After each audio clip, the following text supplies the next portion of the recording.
Hello folks, Vladimir here, and last episode we talked about sound effects using proximity detectors.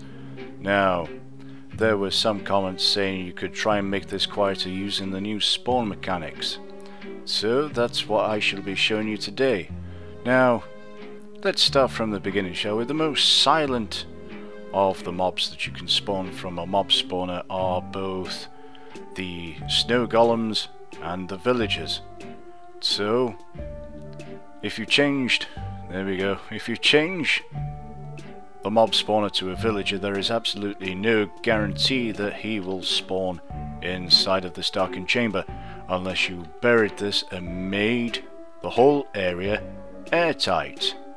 And this is what I mean by making it airtight. You would have to ensure that all the blocks around the spawner were covered, as represented by these glass blocks here, so that you forced the spawn of a villager into that chamber, and that chamber alone.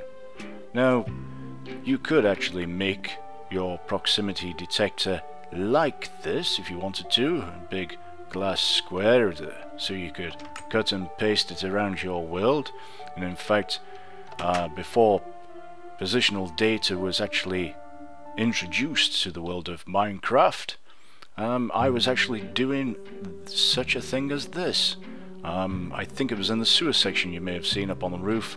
In my behind the scenes videos there was a section there where I've got glass blocks like this, and I was using villagers because they're nice and quiet. But the thing is, these are quite cumbersome and a little unsightly, if you ask me, to be ensuring that everything is actually okay and you're forcing the villager in there. Poor little guy. So what I did was thankfully when positional data came out for the spawners, I was able to do this. Now, there we go, that's it working. The spawner underneath here, there we go, it's a single spawner, but it's set using TexelElf's all-purpose mob spawner filter to actually spawn the villager one block above the spawner. So it grabs its position. The villagers will only ever spawn on top of that pressure plate, activating the pressure plate and opening the door. And you can see that in doing that you have a very, very compact way of having a proximity detector, and a very compact way of making your sound effect machines.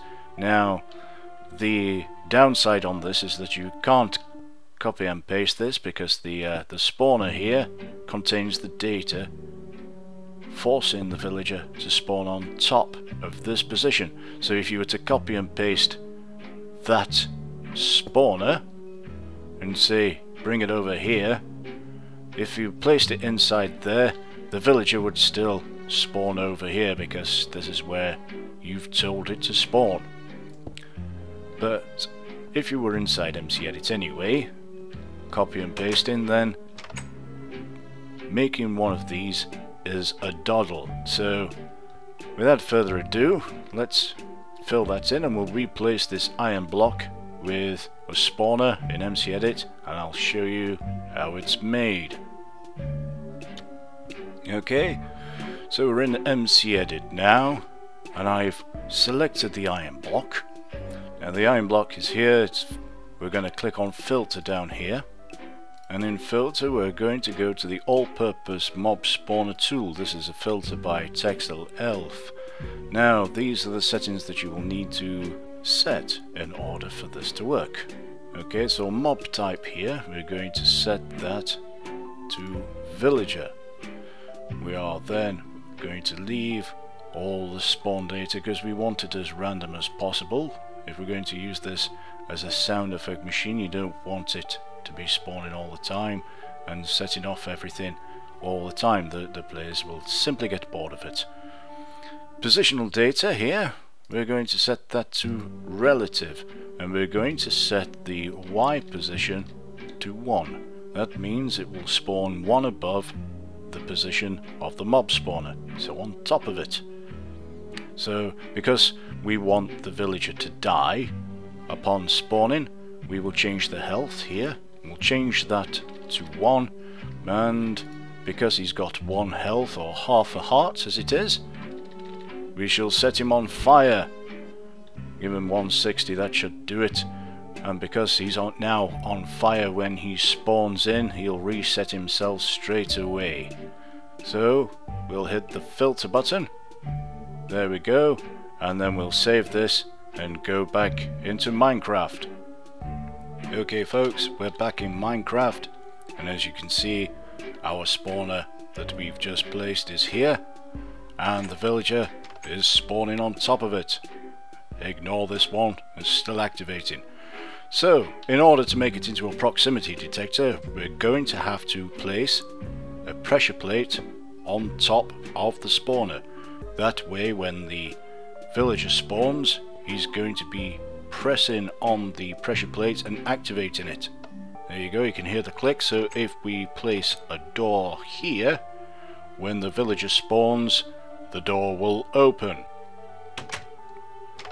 Like so.